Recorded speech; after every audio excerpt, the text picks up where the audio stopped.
long ago from your Poland trip. It was a 2-week trip. And this video is all about Zakopane and the surrounding area. So what can you tell me about it? So I've been there twice. So 20 years ago and then just this year. There's big stark differences between then and now. It's a very, very high tourist area. We went in not exactly tourist season. There was still a lot of people, and I don't think that the infrastructure of Zakopane really can't support that amount of tourists. It was very difficult to park in. Zakopane outlawed both Uber and Bolt, so you don't have ride-sharing opportunities. We took taxis or just shuttled each other around. Yeah, so you stayed at an Airbnb. What do you think of that? I loved the Airbnb. It was quirky. It was cute. It was a mountain house, log cabin-y style feel. They had a beautiful view of the Tatra mountains and where we hiked. So you walk out onto your balcony. They had a little chair that hung that you sat on. Instagram worthy for sure. All right. Guy has entered the B&B. He smells Goralski cheese. He's our friend for life now, man. He's not going to leave you. Which one's this? Do we know? Yukon. Yukon Jack right here, man. He knows he's getting ready to be fed. So what kind of activities did you participate in while you were in Zakopane? In Zakopane, we did a lot of shopping, so we went to all of the markets. I liked shopping at the Zakopane markets down at the bottom of the mountain. It's another busy day today. The center section is the cheese section. Then the back area there, they got a restaurant, and it's right on a river, man. I got to find little handmade like porcupines, which was cute, and it's now on my table.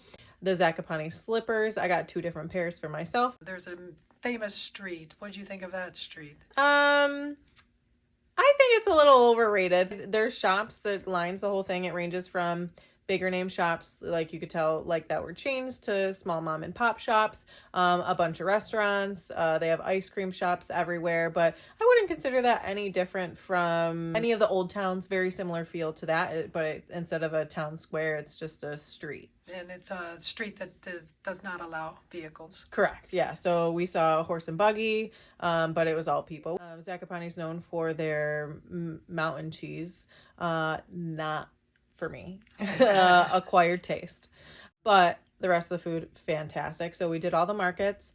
We did that. We did hiking. We went to the thermal spa, which was great. So, and then Zakopane was also just a rest, relax, recoup time. So that was our little time for downtime. So just resting and recovering. So you actually took the funicular up the Gubałówka mountain, comparing to 20 years ago. That's a big difference. Changed? What's going on? So before we took that up, and there was the Goralski men and a bunch of sheep and open spaces with a couple of like a small market up top. Now we go and there's a huge restaurant, which I don't remember being there. They still have a strip of shops, but now it's so commercialized. So it's like a big carnival up there, and they have these big like boxes that hold the shops, and they come and go, and you can't even see around them anymore. Like, they're so tall. So you lost the view. It's so commercialized. There's bumper cars up there. It really just feels like a fair. So that was disappointing. So it lost its quote unquote magic for me. Tell me about the hike. The hike was great. So you could not beat the views. Our hike that we did was the Kuznica Giewant Kasprowy Wierch Hala Gasennicowa. It ended up being just shy of 12 miles. We got a lot of scenery. It was mostly mountainous. Our hike consisted mostly of steps. So some poor soul dug and put rocks and placed them like steps throughout the whole entire hike. It was very steep, very hard and difficult. We just did that one. Now we're doing that one, and that one. There's an update. We were there. Then we were there. And now we're here. And here. Now we're here. I was sweating, dripping sweat for the beginning part from Kuznica to the cross. But once we got there, the views up from the top incredible. So we got to be both on Polish and Slovakia side through our hike. Incredible views. Downside to that was this is a very populated hike. Halfway through our hike, the trail was packed, absolutely packed, both directions, passing people one way and the other. And that has partly to do with on this hike, there is a lift halfway through that people can take up and down from the mountain. People were hiking in loafers, like they were there for a couple hours, not for the whole day like we did.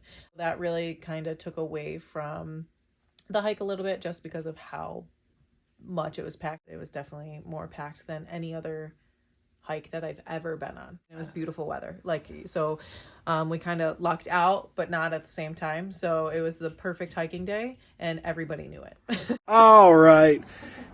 We were there, then we were there, then there. I'm pretty sure we were there, but I definitely know now we're here. So if you had to do anything different, I would definitely do a weekday instead of a weekend. And I would go even earlier. I would start hiking at 2, 3, 4 in the morning, depending on which way you go and how long it's going to take you up to the top, and do a sunrise top of the mountain. So I would hike in the dark, do the sunrise, and then hike down when everybody else is getting up. nice. Me and Michelle hike a beautiful mountain lake, Morskie Oko, which is considered to be one of the top 5 to hike. Morskie Oko.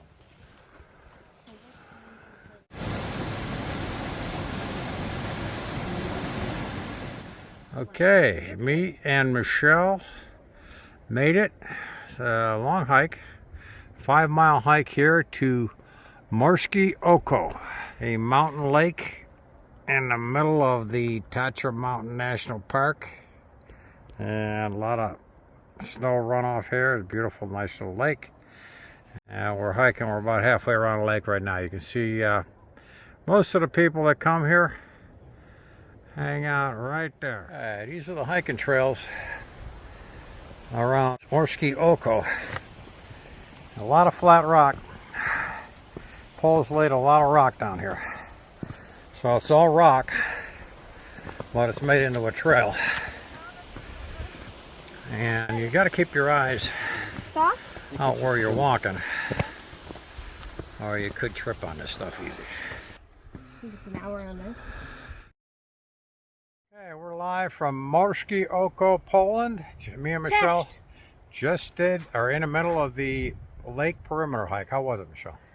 It was beautiful. The hike here was quite something, I would say. What do you got to say to Team Bigo? Should they try this? Absolutely. Yes. Get your hiking shoes on and come on out to Poland. All right, what we did wrong was we hiked to the start of the loop instead of taking the horse and buggy. So we've already done, how far have we gone? Right now we are at 6 miles even. 6 miles. So this is not an easy hike. According to all trails, it's a little bit strenuous, which I agree. It's all uphill, the first part of it. Definitely something that everyone should get on the horse and buggy first.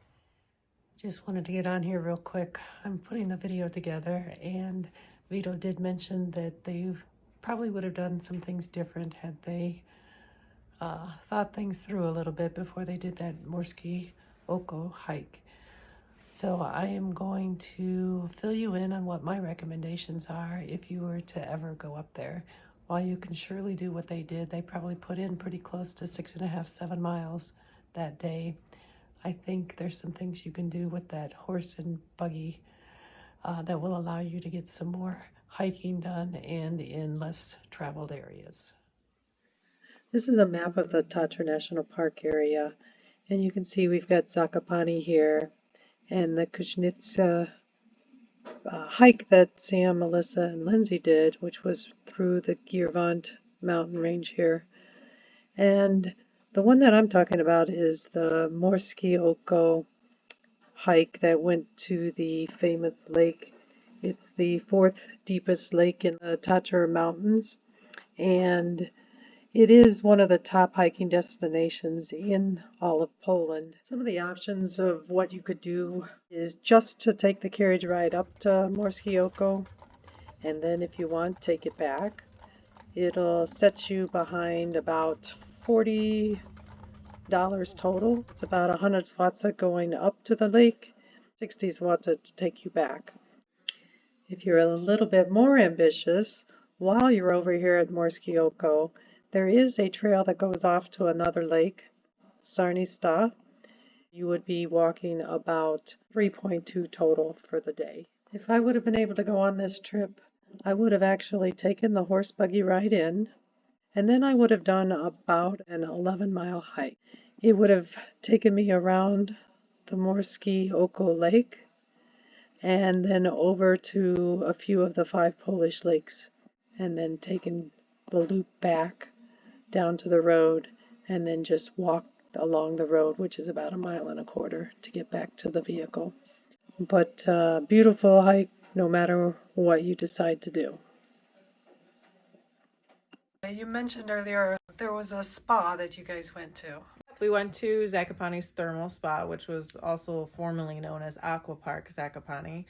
We don't have any pictures or videos because we got confused on the way in. They have 2 sets of lockers, and the first one says no phone, no camera, things like that. So we put everything in that first locker, and then we went back to the dressing room, and there's another locker. So we don't have any video or photos of the thermal spa, but definitely recommend.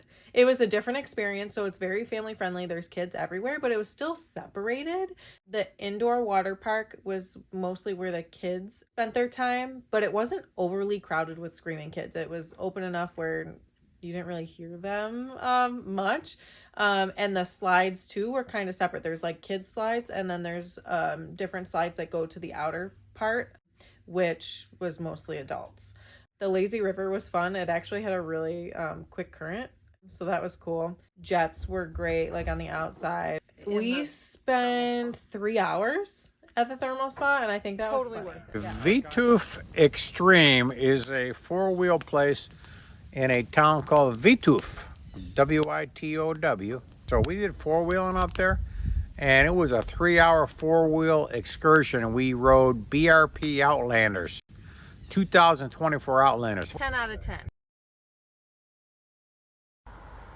Okay, we're at Kaplisa Jaszczurówka. It's an old church. It was built all out of wood. The inside's beautiful. It's on TripAdvisor. Top 10 visits if you're in Zakopane. There's a lot of other churches, wooden churches in Zakopane, but this one seems to be the most visited. They still have masses in here. A lot of Poles still go to church on Sunday. All these churches are jam-packed. Got picked up our hotel and went to the Dunajec River. We took about an hour and 15-minute drive. The Dunajec River is also on the Slovakian border. And we split the group up. Part of the group took paddle rafts, and the other part of the group took the traditional Góralski wooden boat raft. So beautiful, beautiful scenery. Me and Bo and Joanne took the wooden raft. We had a Góralski who did not speak any English. Góra zostaje po stronie prawej. Dołem te skały w kształcie kapturów nazywają się Siedem Mnichów. The highlight of that whitewater rafting trip is the Three Kings. The top of this mountain has got 3 peaks, and they're like crowns of a king. The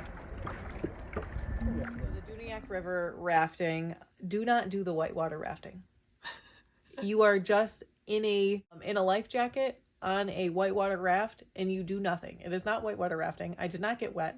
There was no rapids. You are on the same river and the same path as everybody else in that same old-time boat. Go in that old-time boat and sit there, let somebody else row for you and listen to the wonderful stories, because we were disappointed.